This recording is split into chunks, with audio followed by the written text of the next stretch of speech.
क्या तुम किसी झूठे मददगार पर भरोसा करोगे? एक समय की बात है, एक सारस एक सुंदर तालाब के किनारे रहता था। वो तालाब की मछलियां खाकर खुश रहता था।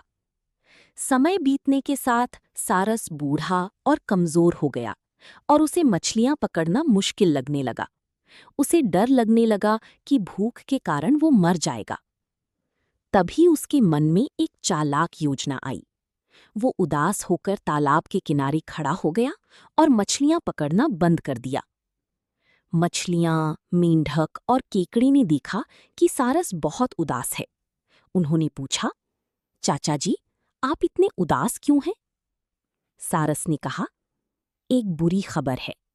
कुछ लोग इस तालाब को मिट्टी से भरकर यहाँ पौधे लगाने वाले हैं। फिर इस तालाब में कोई मछली नहीं बचेगी।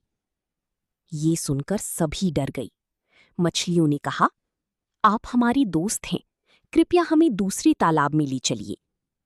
सारस ने कहा, मैं बहुत बूढ़ा हूं, मुझे कई चक्कर लगानी पड़ेंगे और बीच बीच में आराम भी करना होगा। मछलियां उसकी बातों में आ गईं और मान गईं।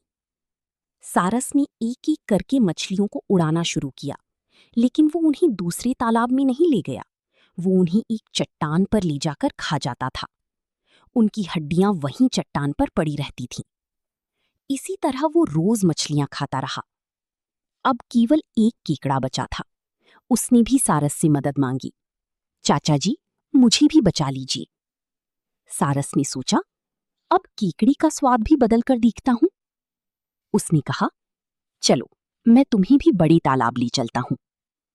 जैसे ही सारस ने केकड़े को लेकर उड़ान भरी, केकड़ी ने नीचे देखा। उसे कोई तालाब नहीं दिखा, सिर्फ चट्टान और हड्डियां दिखाई दी। केकड़े को सच्चाई समझ आ गई। उसने तुरंत सारस की गर्दन अपनी पंजों से कसकर पकड़ ली। सारस ने बचने की कोशिश की, लेकिन बहुत देर हो चुकी थी। सीख: झूठ और धोखा कभी ज्यादा समय तक नहीं चलता।